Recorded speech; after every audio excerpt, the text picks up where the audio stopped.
Hai teman-teman yang berbahagia, berjumpa kembali dengan saya Dr. Andri, spesialis kedokteran jiwa dari Omni Hospital Alam Sutera Tangerang. Di kesempatan kali ini, saya kembali mengundang bintang tamu saya ini, Ola, untuk cerita bersama kita ya. Setelah sebelumnya, di episode sebelumnya, Ola banyak cerita tentang awal-awal didiagnosis mengalami masalah gangguan kecemasan, khususnya gangguan cemas panik. Lalu cerita tentang pengobatan dengan menggunakan obat, dan saya berharap kali ini Ola bisa cerita kepada kita tentang apa yang dilakukannya untuk membantu ya setidaknya pulih dari gangguan kecemasan. Karena kemarin juga kita sempat bicara dan mungkin teman-teman juga tahu ada beberapa cerita Ola yang mengatakan bahwa masih kadang-kadang itu mengalami gejala-gejala gangguan kecemasannya, tetapi mungkin Ola sudah mulai lebih bisa mengatasinya. Oke, thank you Ola sudah datang kembali nih di YouTube channel saya. Thank you dok, udah undang. Nah, tadi seperti yang saya sebutkan lah di depan ya, kalau misalnya beberapa teman itu banyak yang menanyakan tentang bagaimana Ola bisa melewati ya hari demi hari setelah 10 tahun mengalami gejala kecemasan gitu ya. Karena banyak di antara mereka mungkin yang baru sekitaran 5 bulan atau 3 bulan aja udah aduh ngerasanya kayaknya nggak nyaman banget gitu. Nah, bagaimana Ola bisa menjalani kehidupan ini gitu ya dengan kondisi cemas yang mungkin masih kadang-kadang kemarin Ola sempat bilang kan sempat baik tapi kemudian kambuh kembali gitu ya. Apa yang Ola lakukan ya untuk bisa tetap bertahan seperti itu? Kalau pengobatan sih kan aku masih berobat juga sama dokter Andri dan dapat dosis yang udah lumayan kecil banget ya dok ya. Cuma satu macam obat untuk mengatasi cemas itu membantu banget. Tapi kadang-kadang memang ada pemicu dari luar yang kadang-kadang memang nggak bisa saya hindari dan itu ternyata men-trigger juga. Nah, saya melakukan terapi mandiri juga banyak sih. Ada kayak seperti saya nanam pohon, terus saya main sama anjing saya gitu. Terus kadang-kadang saya menikmati matahari dengan kalau dulu sih masih suka sering ke pantai, saya sering ke Pulau Seribu dan saya tuh demen snorkeling dan itu saya ngerasain sih kayak matahari gitu, sinar matahari kayaknya bikin nyaman juga sih dok gitu. Jadi memang banyak jadi ibaratnya kayak kita tuh gimana ya, diterjang tsunami gitu dok. Nah terus kita tuh pegangan sama apa aja buat bertahan gitu. Jadi ya yang aku ibaratkan dengan pegangan itu ya seperti terapi-terapi mandiri yang aku lakukan gitu. Dan kalau misalnya dari awal pertama kali mengenal terapi selain obat itu apa? Karena banyak orang yang bertanya gitu ya, seolah-olah kayaknya cuma obat ya kalau dengar di YouTube channel saya. Mungkin mereka tidak mendengarkan video-video lainnya yang terapi non-obat. Tapi waktu kemudian Ola memutuskan untuk menambah lah sedikitnya, saya nggak mau bergantung sama obat saja nih, saya mau coba cari hal-hal lain di luar itu. Apa yang mendorong Ola waktu itu lah? Dulu kan saya ingat ya dokter Andri juga bilang kalau saya mengalami gangguan kepribadian borderline kan. Nah waktu itu saya nggak saya waktu itu nggak cari-cari dok, saya udah nggak mau tahu lah gitu kan. Saya pikir saya nyaman dengan berobat. Tapi pas saya googling tentang borderline, ternyata salah satu cirinya adalah kalau marah mengerikan ya dok ya. Nah itu saya rasakan itu di tahun 2013. Nah awalnya kan dulu saya sering lari kan. Lari memang bikin happy, tapi ternyata mungkin benar yang dokter bilang dengan borderline itu, saya itu gampang marah. Saya bisa marah ke orang itu bisa reaktif banget dan yang saya sedihin itu adalah saya marah ke anak dok. Saya sering marah sama anak melampiaskan.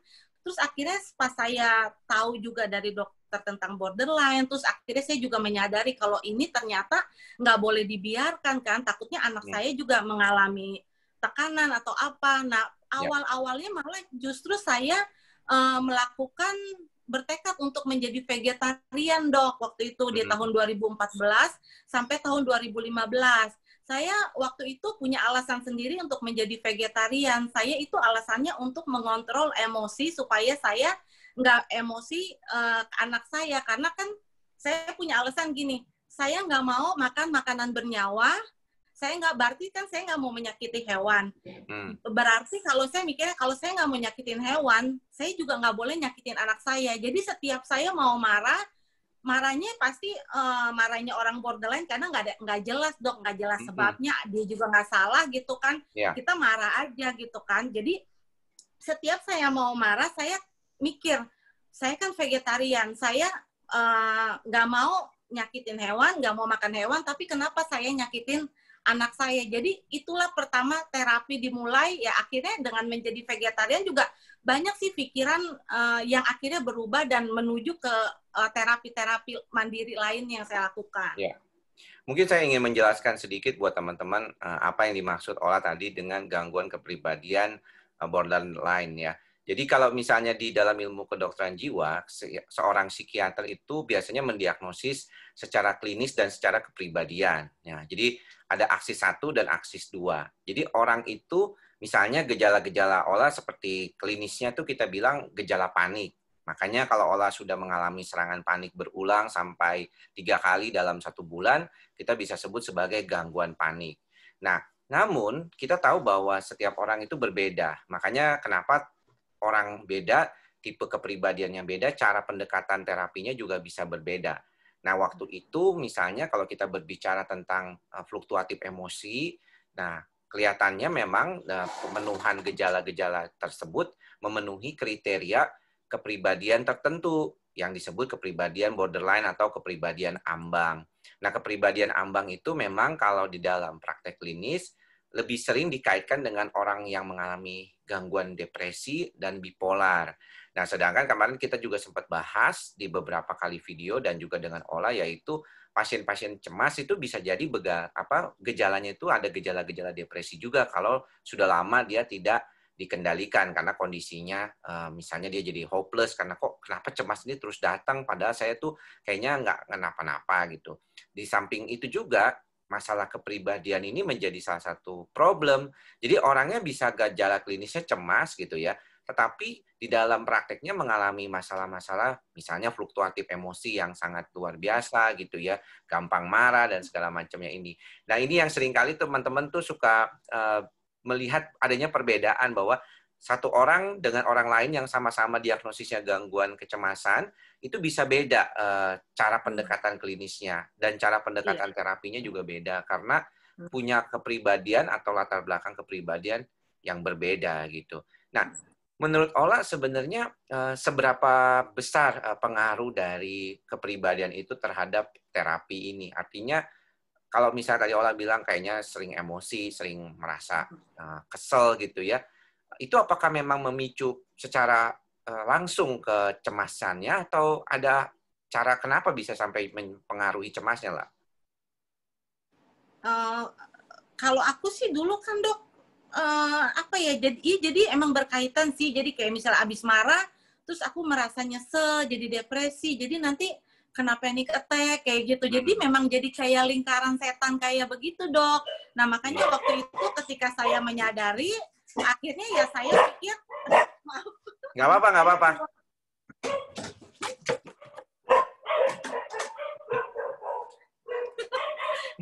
Ya jadi waktu itu memang saya pikir kan juga memang ternyata ya mungkin memang dengan ke psikiater kan dengan diagnosa yang tepat ya dok ya, dengan dokter kan akhirnya memberitahu saya borderline dan akhirnya saya juga mau cari tahu tentang itu dan akhirnya saya berpikir juga akhirnya untuk berubah sih karena saya jadi saya nyadar, jadi saya sadar oh ternyata sifat saya yang pemarah ini ya tidak baik. Dulu kan kita anggapnya normal kan, orang sering menganggap orang emosi itu normal, wajar, padahal menurut aku nggak normal gitu. Jadi itu kadang-kadang ya udah kayak lingkaran setan. Aku marah, nanti aku nyesel, abis itu bisa jadi ke depresi, bisa jadi self harm juga, mau bunuh diri, dok. Terus perasaan cemas, panic attack juga bisa jadi muncul. Ya, jadi teman-teman mungkin ada yang bingung. Jadi sebenarnya nih Ola ini kenapa begitu ya? Saya tidak bisa membahasnya secara detail karena itu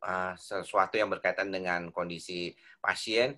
Tetapi memang tidak perlu bingung karena banyak orang-orang yang mengalami gangguan kecemasan ya, pada saat dia datang ke dokter itu sebenarnya dia mengeluhnya banyak gejala-gejala serangan panik ya. Ternyata pada dasarnya itu sebenarnya dia mengalami gejala depresi. Jadi mungkin bisa berbeda gitu ya, satu orang yang punya serangan panik atau gejala panik dengan satu yang lainnya ini, ternyata dasarnya itu bisa berbeda. Makanya di dalam ilmu kedokteran jiwa pun ada yang disebut diagnosis gangguan depresi cemas campuran. Ini yang mungkin juga banyak dialami oleh teman-teman, di mana kok ada gejala depresi, ada gejala cemas juga. Jadi nggak heran tuh di komentar-komentar suka ada yang ngomong, dok saya didiagnosis depresi, gangguan panik, OCD gitu. Kok banyak banget seolah-olah ya.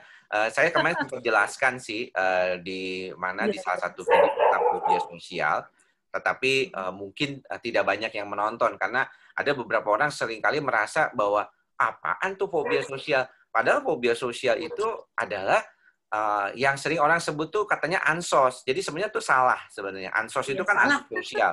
Antisosial itu sebenarnya bukan diagnosis seperti orang nggak mau ketemu orang, bukan. Itu sebenarnya psikopat kan kalau antisosial kalau di psikiatri bilangnya. Cuman karena salah kaprah di umum, fobia sosial itu yang orang takut ketemu orang, males, itu jadinya sebutnya ansos gitu, antisosial. Jadi ada kesalahan istilah lah begitu.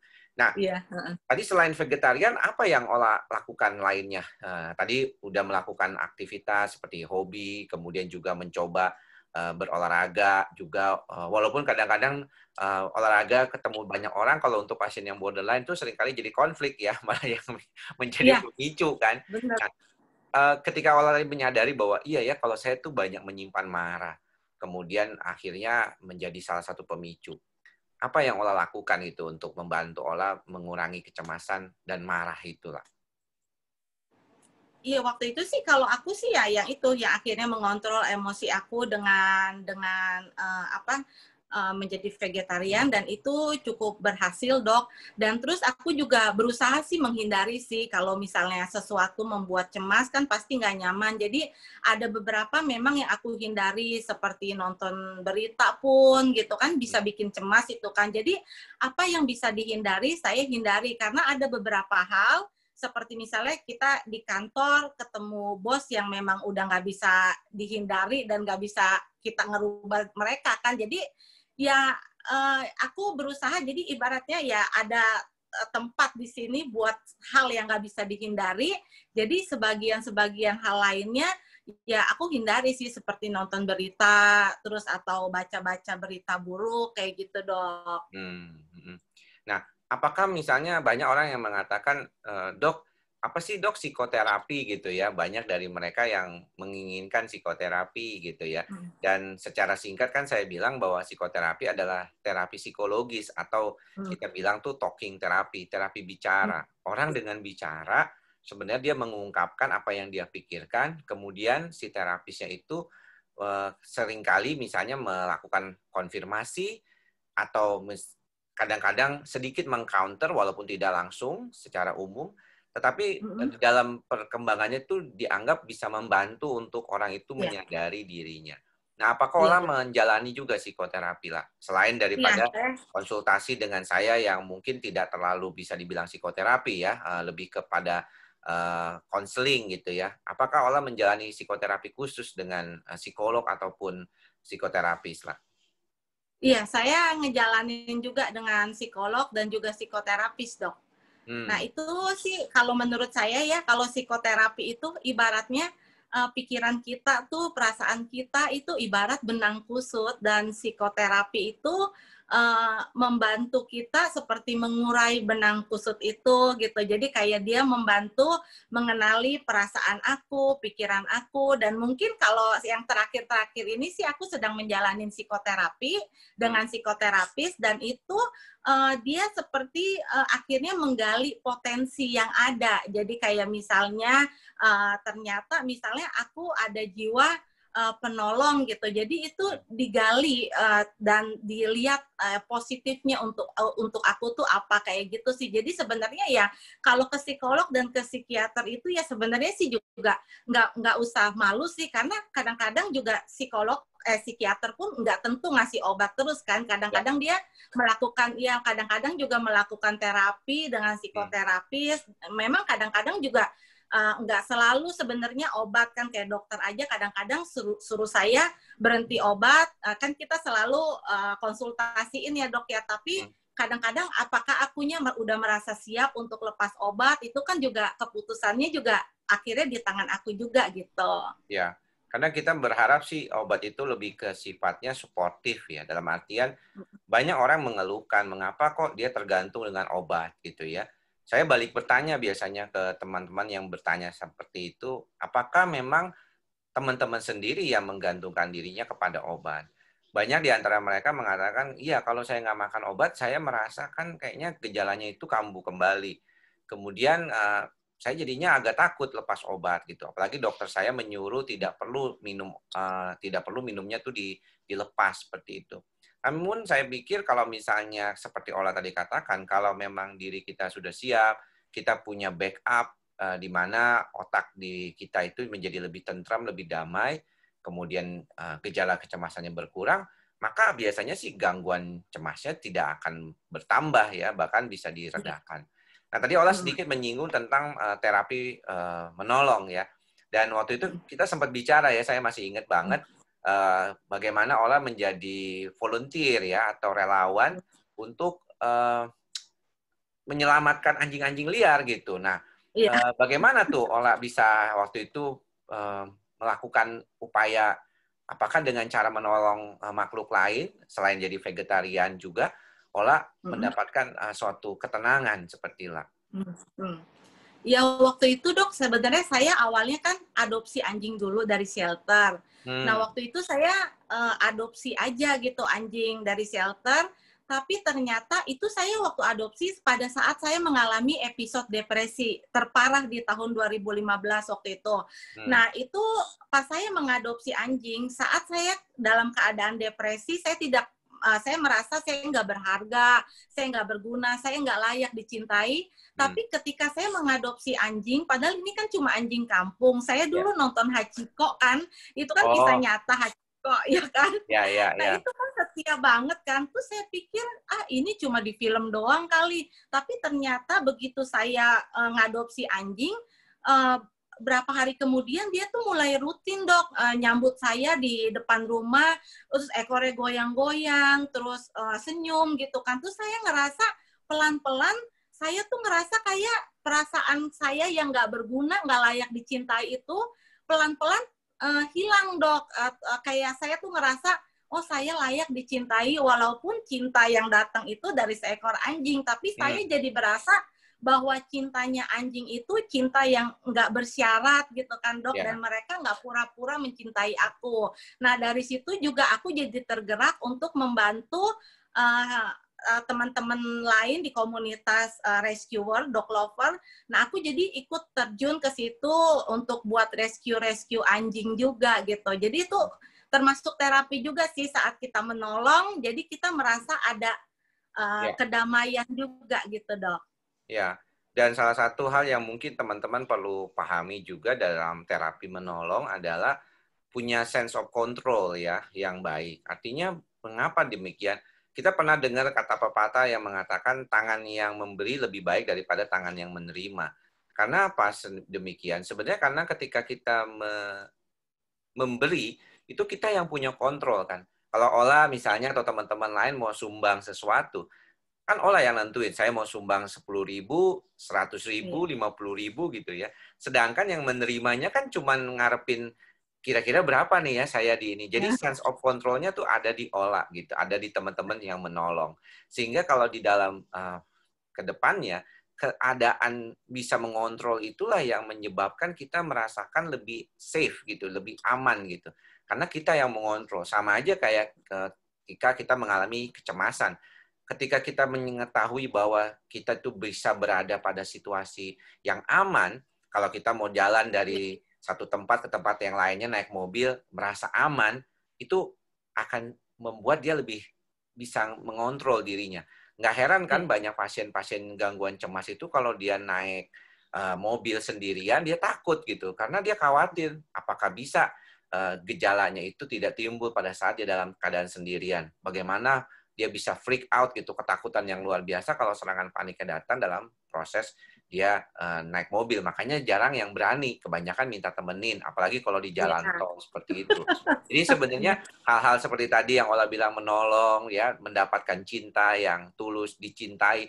Nah, kalau yang urusan dicintai, merasa diharapkan, punya pikiran positif terhadap hal tersebut, itu memang berkaitan dengan kepribadiannya Ola tadi yang dikatakan memang ada kecenderungan ke borderline. Karena yang kasus borderline atau ambang memang biasanya itu merasakan dirinya itu kayak tidak layak gitu untuk Iya, dicintai. iya, Makanya kenapa mereka suka jadi cranky kalau dalam hubungan tuh, jadi karena takut ditinggalin ya, dan jadinya dia merasa makin takut ditinggalin, dia makin makin nagging gitu ya, makin iya, apa ya, nagging tuh neken gitu ya ke orang itu. Jadi orang itu yang nggak nyaman gitu sama orang, kok kamu kayaknya nggak percaya sama saya kalau di iniin, iya, karena memang dia takut ditinggalkan. Mungkin itu iya. juga berkaitan dengan pembincangan kita ya di video sebelumnya, di mana Ola merasa kalau di setiap waktu mendekati jam 6 sore itu Jam khawatir kalau 7. nggak ada yang datang ya, merasakan Iya. kehilangan seperti itu. Nah, tadi Ola sempat mengatakan juga akhirnya menemukan psikoterapi. Nah, banyak nih yang teman-teman yang suka bilang bahwa nggak cocok katanya sama psikolognya atau psikoterapisnya. Kayaknya nggak cocok sekali, terus mereka langsung berhenti mencari pertolongan. Nah, apakah waktu itu Ola langsung dapat terapi yang cocok, lah? Kalau aku sih waktu itu bersyukur dapat terapis yang cocok-cocok aja ya dok ya.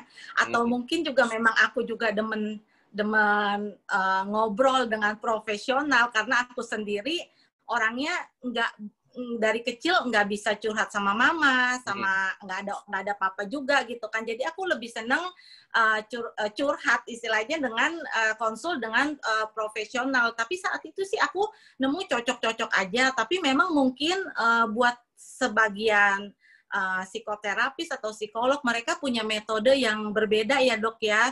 Tapi bukannya berarti kita nggak cocok sama satu psikolog, kita berhenti. Coba aja cari terus sih, kalau aku sih kayak gitu. Kalau misalnya emang nggak cocok, ya coba cari tahu lagi. Apalagi kan sekarang sebenarnya salah satu hal positif di masa pandemi ini menurut aku adalah banyaknya Instagram Live dari terapis Oh ataupun dari iya, psikolog, psikiater ya dok ya.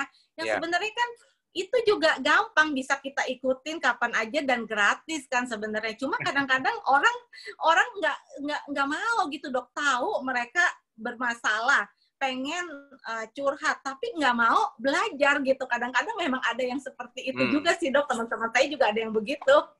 Ya, ini menjadi hal yang penting sebenarnya di dalam proses terapi, yaitu yang kata Ola tadi bilang belajar. Jadi banyak orang mengharapkan nasihat gitu ya dalam proses terapi tersebut. Jadi seperti kayak obat dikasih gitu, terus obatnya dimakan. Saya bilang obat aja kalau dia dikasih terus nggak dimakan tuh bisa aja. Saya punya pasien 1 bulan obatnya didiemin aja tuh nggak dimakan, sampai kontrol berikutnya dia merasa belum yakin dengan pengobatan. Jadi kalau di dalam psikoterapi juga sebenarnya lebih banyak berperan memang orang tersebut sih, bagaimana dia bisa mengelola pikirannya dengan cara mengungkapkan pikirannya tersebut. Mungkin si terapis jadi mengetahui adanya pikiran-pikiran yang negatif, adanya pikiran-pikiran yang hal-hal yang berkaitan dengan itu gitu. Jadi menurut saya itu sangat penting sekali gitu, apalagi kalau tadi bicara tentang belakangan ini di masa pandemi akan sangat banyak hal-hal yang membantu diri kita dalam Instagram Live atau yang lainnya gitu. Nah, sebelum kita akhiri pesan ini, dan mungkin nanti episode selanjutnya tuh saya mau bicara tentang peran media sosial ya, karena saya lihat Ola ini aktif banget ya di media sosial untuk ya men-share pengalaman, hal-hal. Kadang-kadang saya jadi lucu juga dengar cerita Ola gitu ya kalau di media sosial gitu ya. Tapi nanti kita bicarakan di selanjutnya. Nah, untuk Ola sendiri bagaimana melihatnya? Kalau misalnya apa sih yang menjadikan teman-teman tuh kayaknya mesti harus ke psikolog gitu lah, bukan cuma obat doang. Apa yang bisa teman-teman bisa dapat dari Ola gitu? Apa sih yang dibutuhkan gitu psikoterapi? Apa bisa lah mandiri, misalnya baca buku, terus kemudian jadi terapi sendiri gitu, atau perlu ke psikolog, atau apa yang mungkin Ola sarankan sebagai pasien gitu kepada teman-teman yang saat ini sedang berjuang juga? Ya kalau menurut aku terapi mandiri dilakukan nggak apa-apa, tapi sebenarnya kalau terapi mandiri lebih kayak mungkin bisa menenangkan sesaat, tapi kadang-kadang kita nggak bisa mengenali apa sih sebenarnya masalah kita gitu kan. Apa yang sebenarnya membuat kita cemas, kadang-kadang nggak ngerti. Nah, dengan bantuan psikolog ataupun psikoterapis, menurut aku itu bisa membantu kita mengenali akar masalahnya ya dok ya. Jadi kan lebih gampang sembuhkan kan, lebih gampang dipulihkan. Nah, terus juga psikoterapi itu ya juga nggak bisa menyerahkan begitu aja langsung kepada terapis ataupun psikolog. Jadi memang ini adalah terapi dua arah. Jadi nggak cuma psikolognya aja. Jadi psikolog itu atau psikoterapis itu bukan memberi nasihat kita begini, kita begitu, tapi dia membantu kita ibaratnya mengurai benang kusut gitu. Nah, benang kusutnya itu ya kita sendiri sih kalau menurut aku, Dok. Jadi kadang orang mengibaratkan kecemasan itu kadang-kadang seperti benang gitu ya. Jadi harus diurai, setidaknya jadi mengetahui, kemudian akhirnya bisa menguraikan itu menjadi lebih baik lagi ya. Itu juga kadang-kadang jadi penting sih, karena banyak orang yang mengatakan bahwa sebenarnya ada banyak orang bilang kecemasan itu nggak benar-benar bisa hilang kan dari diri kita. Dan saya kira itu adalah benar, karena kecemasan itu kan proteksi, ya, alat proteksi diri kita untuk bisa mengatakan kepada teman-teman bahwa kalau kita punya sesuatu yang cemas itu sebenarnya sinyal gitu, alarm, oh ini ada something nih yang berbeda. Cuman kalau yang nggak rasional itu baru yang berbahaya gitu, yang membuat orang tidak bisa hidup tenang lah istilahnya ke depan. Oke, thank you Ola sudah bergabung bersama saya di sini. Mudah-mudahan nanti ke depan kita ada waktu membahas tentang kegiatan Ola di media sosial nih, yang sering sharing ya terkait dengan apa yang Ola alami, dan mudah-mudahan itu juga bisa membantu teman-teman, karena sekarang ini kan media sosial tuh seperti kayak dunia kedua ya. Jadi ada dunia nyata, ada dunia kedua yang namanya media sosial, dengan netizen-netizennya yang seringkali malah ngebully ataupun membuat tidak nyaman kita gitu. Tapi nanti kita akan bicarakan di episode selanjutnya, dan mudah-mudahan apa yang kita sampaikan pada kesempatan kali ini bermanfaat buat teman-teman semua. Sampai bertemu lagi di lain kesempatan. Salam sehat jiwa. Thank you, Ola. Thank you, Dok.